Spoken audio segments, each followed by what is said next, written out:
আমার নবী আলীকে বললেন, আলী এই যে কবরগুলো দেখতেছো সব কবরগুলো ভেঙে পাউডারের মতো সমান, জমিনের মতো সমান করে দাও। আর আমার ভাইরা দলিল ফেলেছে, দেখো দেখো মাজার যত উঁচা আছে সব ভেঙে পাউডার বানাইতে হবে। এটাই আমার নবী আলীকে নির্দেশ দিয়েছিলেন। এই হাদিসের ব্যাখ্যা কি? এই হাদিস ভিন্ন সনদে এভাবে এসেছে।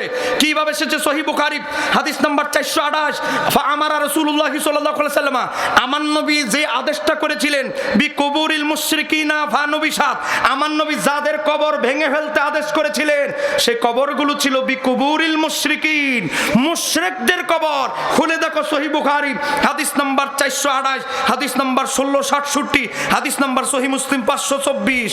একটু ভালো করে দেখো, চোখে না দেখলে কুসু শাক খাও, কথা কন ঠিক কি না?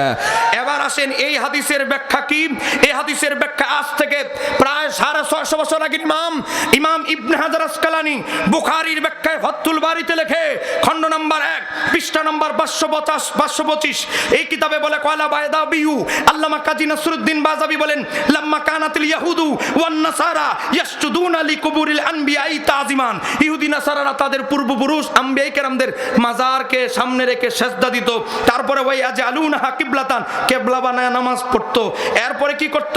ওয়াত্তাকাযাহু আওসানান, দেব দেবীর মতো পূজা শুরু করে দিয়েছে। ওয়া মানা লানাহুম, আমার নবী তাদেরকে অভিসম্পাত করেছেন। ওয়া মানা মুসলিমিনা আন মিথলি যালিকা, আর মুসলমানদেরকে বলছে এত এত বিশাল বড় ওসা করে করে তাদের মতো কিবলা বানায় কবরে নামাজ পড়বে না, এটা আমাদের সংস্কৃতি নয়। ওই হাদিস মুশরিকদের কবরের হাদিস এনে লাগাই দিছে কোথায়? আজকে ওলি আল্লাহর মাজারে। আপনি তারে বলবেন, আমাদের একজন মুফতি শহীদুল্লাহ বাহাদুর 5 লাখ টাকা পুরস্কারের ঘোষণা দিয়েছে, হযরত আলী কোন কোন সাহাবীর মাজারটা ভাঙছে, সে সাহাবীর নামের তালিকাটা খালি দিল, 5 লাখ টাকা পুরস্কার দিয়ে লইব। করতে পারবেন আমার পক্ষ থেকে? 5 লাখ টাকা চিন্তা করতেছেন? 1 মাসের কামাই, 1 মাসও না 20 দিনের কামাই দিলাম। আপনাকে রাগ করতেছেন নাকি?